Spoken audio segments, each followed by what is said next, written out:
महोदय. अध्यक्ष महोदय,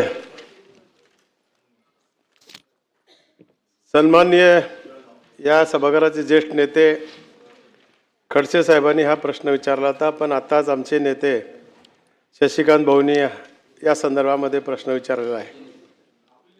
जळगावच्या बँकेच्या संदर्भामध्ये त्यांनी हा प्रश्न विचारला आहे की आता या शेतकऱ्याला पुनर्गठन केलं जाणार आहे का, कर्जमाफीचा त्यांना फायदा होणार आहे का, आणि रब्बीच्या शेतकऱ्याला कर्ज वाटप होणार आहे का. तर या ठिकाणी मी त्यांना सांगू इच्छितो की ह्या सगळ्या गोष्टी आपल्याला आत्तापर्यंत या जळगाव बँकेने 15/3/26 पर्यंत बँकेची पीक कर्जाची 6000 कोटी आतापर्यंत आपली झालेली आहे. 60 कोटी,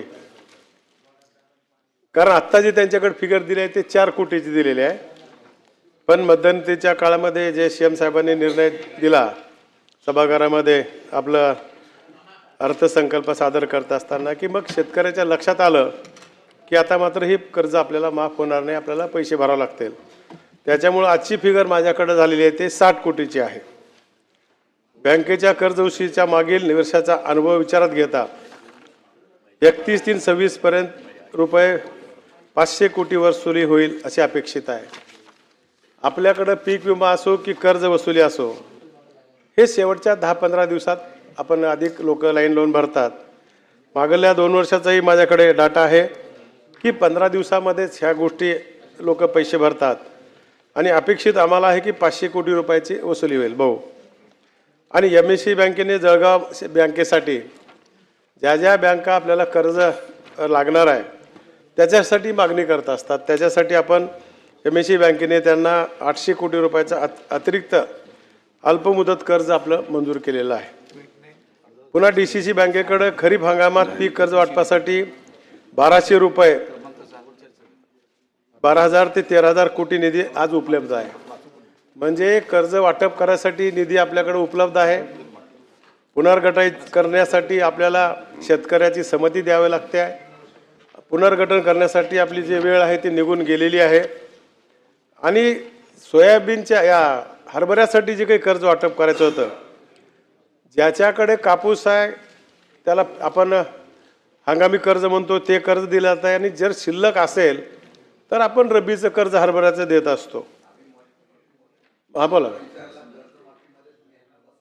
नाही, शशिकांत भाऊ, सरकारने जी तारीख दिलेली डेडलाईन आपली या 25/9/25ची, शासनाने सांगितले की या तारखेपर्यंत जे लोक थकबाकीत आहेत त्याला कर्जमाफीचा फायदा होणार आहे. दुसरा तुम्ही म्हणल्याप्रमाणे ह्यांना हरणार आहे का, तर त्याच्या संदर्भामध्ये जी कमिटी बसविली आहे त्या कमिटीचा एक अहवाल आल्यानंतर अजून आपल्याला डिटेल ह्याच्यामध्ये कळू शकेल. सदाभाऊ खोत.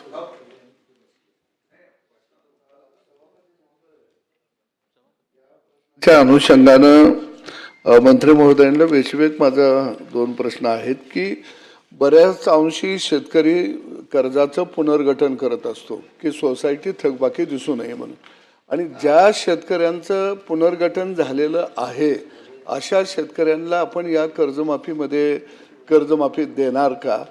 दुसरं, आपण सप्टेंबरपर्यंतची डेडलाईन धरलेली आहे, परंतु अनेक शेतकरी असे आहेत की कर्जमाफी होणार म्हणून त्यांनी कर्ज भरलेलं नाही आहे, अशा शेतकऱ्यांना या कर्जमाफीमध्ये आपण समावेश करणार का. मंत्री महोदय. सदाभाऊ, आपल्या सरकारने जी तारीख दिलेली आहे ते 25 पर्यंत थकबाकीत असणाऱ्या शेतकऱ्याला देणार आहोत आपण. एक पहिला मुद्दा. आता या पुनर्गठनाचा विषय आहे, लोकांनी पुनर्गठन करा म्हणून अर्ज करायला पाहिजे, त्याच्याशिवाय बँक परस्पर करत नाही. पहिला. दुसरा मुद्दा, आणि खडसे साहेबाचा मूळ प्रश्न होता की तुम्ही आता ह्या सभासद शेतकऱ्याला हरभऱ्यासाठी तुम्ही कर्ज वाटप करणार आहात का, हा मुद्दा होता. आणि त्याला पैसे आहेत का, तर त्याच्यासाठी देखील आपल्याकडे निधी आहे, बँकेकडे पैसे आहेत, आणि लोकांनी मागणी केली असं त्याला देणार आहोत. आणि आता या हंगामासाठी त्यांच्याकडे आज पैसे उपलब्ध आहेत, MSE बँकेने त्यांना पैसे मंजूर केलेत, आणि या ठिकाणी ज्या शेतकऱ्यांनी मागणी केली त्याच्यासाठी आपण त्यांना कर्ज देणार आहोत भाऊ. आणि आज जो आपला सरकारचा निकाल आहे, जे समिती आपली बसवलेली आहे ती समिती काय निर्णय देईल त्याच्यामध्ये जर ही बी समावेश झाला तर ह्याला मिळणार आहे. प्रवीण समितीचा निर्णय ना तो निश्चित होणार आहे आपल्याला. प्रवीण दरेकर. सभापती महोदय, ज्या पीक कर्जाच्या त्याच्यानंतर शेतकऱ्यांची कर्जमाफी केली त्या निकषामध्ये बसणाऱ्यांना आपण त्या ठिकाणी घेणारच आहात. माझा या निमित्तानं सभापती महोदय प्रश्न आहे की पीक कर्ज आपण देतो आणि त्यानंतर स्थगिती आपण वसुलीला देतो, परंतु त्यानंतर बँका त्या ठिकाणी असा आरोप केला जातो की ते कर्ज वळते करत नाहीत त्यांचं आणि त्याच्यावर कर्जाचा बोजा तसाच राहतो. माझी या निमित्तानं सभापती महोदय विनंती आहे की यामुळं कर्ज वाटायला त्या ठिकाणी प्रॉब्लेम होतो. आजचा प्रश्नाचा गाभा आहे की त्यांना नंतर त्या ठिकाणी जर कर्ज वाटपाचा प्रश्न गंभीर होतो आहे. तर मला वाटतं की अशा वेळेला त्या बँकाही त्या ठिकाणी जगल्या पाहिजेत, टिकल्या पाहिजेत. कारण शेवटी आपण शेतकऱ्याचं कर्जमाफी झाल्यानंतर त्या ठिकाणी पुन्हा आपण सांगतो की त्यांना पुन्हा कर्ज दिलं पाहिजे आणि काही बँका त्या ठिकाणी ते पैसे वळते करून घेतात.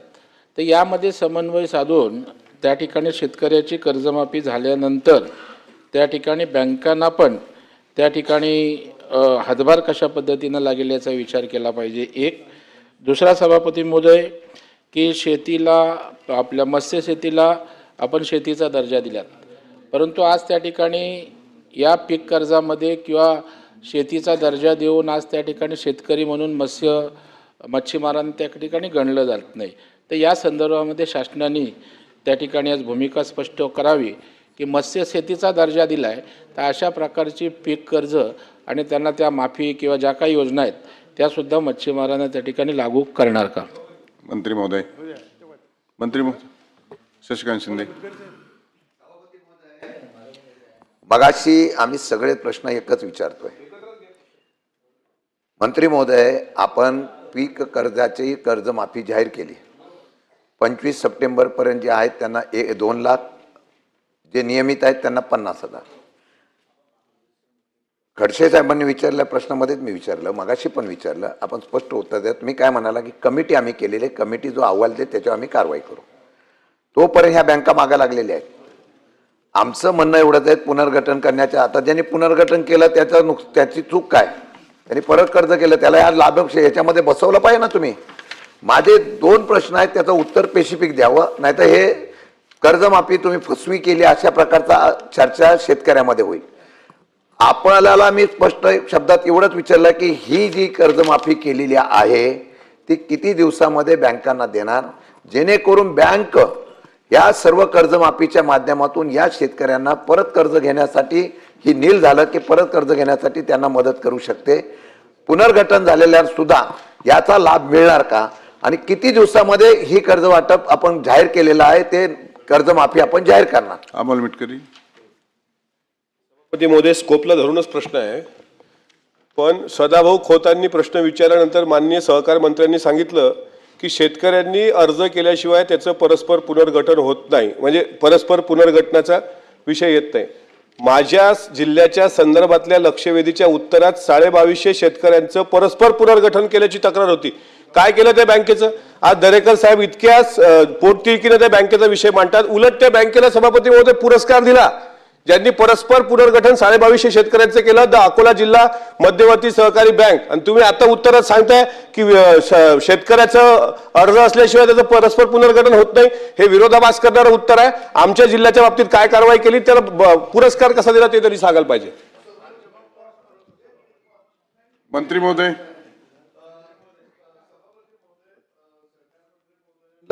शशिकांत शिंदे साहेबांनी विचारला त्या अनुषंगानं की आपण 2025 सप्टेंबरपर्यंत जे शेतकरी थकबाकीदार आहेत त्यांना आपण कर्जमाफी देणार आहे. हे जर पैसे लवकर जमा नाही झालं तर नव्यानं पीक कर्ज आता मे मध्ये शेतकऱ्याला घ्यावं लागणार आहे, ते मिळणार नाही. तर जोपर्यंत पैसे जमा होत नाहीत आणि ते जरी नाही झाले तरी 2 लाखाच्या आत ज्याचं कर्ज आहे त्या शेतकऱ्याला नव्यानं पीक कर्ज देण्याबाबत बँकेला आदेश आपण देणार का? मंत्री महोदय. सगळे झाले आता. सभापती महोदय, कर्ज माफीच्या संदर्भामध्ये 30/6/25 अखेर थकबाकीत जे शेतकरी कर्जबाकी थकबाकीत आहेत ते पात्र आहेत, पहिला मुद्दा. दुसरा मुद्दा की ह्या लोकांना कर्ज देणारा त्या लोकांना देखील आज आपल्या बँकेच्या माध्यमातून कर्जाचे पैसे आहेत का असं त्यांनी विचारणं केलं होतं. आता त्यांची वसुली होईल, त्याच्यातून आपल्याला 800 कोटी जमाजात होतील आणि बँकेने काही पैसे बँकेचे काही पैसे आहेत. DCC बँकेकडे पुढील खरीप हंगामासाठी 1200 ते 1300 कोटी रुपये निधी उपलब्ध आहे, त्यांना देखील आपल्याला पैसे देण्यात येईल. आमच्या प्रवीण भाऊंनी जो विचारला मच्छीच्या संदर्भात तो माझ्याकडं माहिती नाही, मी त्यांना नंतर विचारून देतो. आता मी जे सांगितलं की आपली जी कमिटी बसवलेली आहे शासनाने, प्रवीण सिंह परदेशी, त्यांचा अहवाल यायचा आहे. ते कधी येणार आहे? 30 जूनपर्यंत. 30 जूनमध्ये समजा हे जर बसले तर ह्यालाही देणार आहोत आपण सदाभाऊ. पुन्हा नवीन कर्ज द्यायची सिस्टीम करणं सदाभाऊ. ज्या लोकांनी कर्ज परतफेड केलेत त्यांना आपण कर्ज देऊ शकतो. हो हो हां, ती आपली ज्या कमिटीचा रिपोर्ट येईल, आपली या तारखेपर्यंत कर्जमाफी होणार आहे. त्याच्यानंतर मग ते कर्ज पात्र झाले तर त्याला कर्ज देण्यात येईल ना सदाभाऊ. हा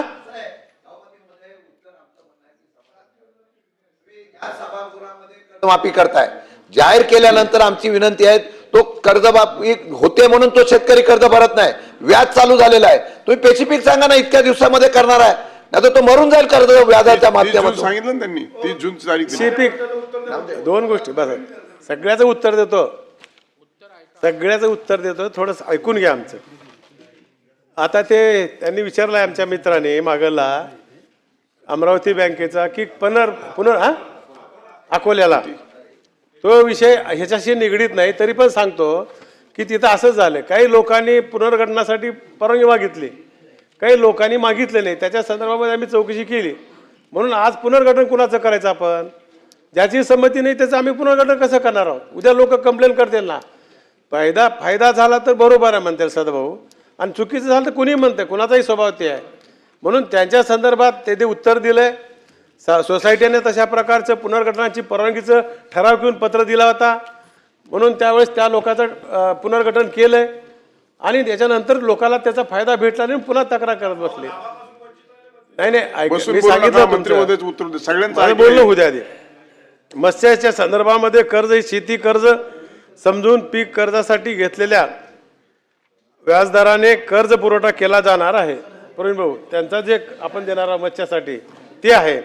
आणि ज्यावेळेस शिंदे साहेब आपल्याला या कर्जमाफीचा आपल्याला निर्णय फायनल कधी घेता येईल की प्रवीण सिंह परदेशी ज्या दिवशी आपल्याला रिपोर्ट देईल त्या दिवशी आपल्याला पूर्ण निर्णय घ्यायचा. पण सरकारने आपल्या घोषणा केलेली आहे की 25 तारखे 30/6/25 पर्यंत जे शेतकरी थकबाकीत आहेत त्या लोकांना याचा फायदा होणार आहे. आणि जे प्रामाणिक आहेत, जे भरलेले लोक आहेत, त्यांना इन्सेंटिव्ह सरकार देऊच राहिले 50 लोकांना. म्हणजे इकडे थकबाकीदारालाही फायदा उरला आहे आणि चालू बाकीदारालाही 50,000 रुपये देऊ राहिलो आपण. दोघांनाही समावेश ठेवलेला याच्यात. प्रश्न क्रमांक 2, 7220 अभिजित वंजारी. प्रश्न क्रमांक 2, 7220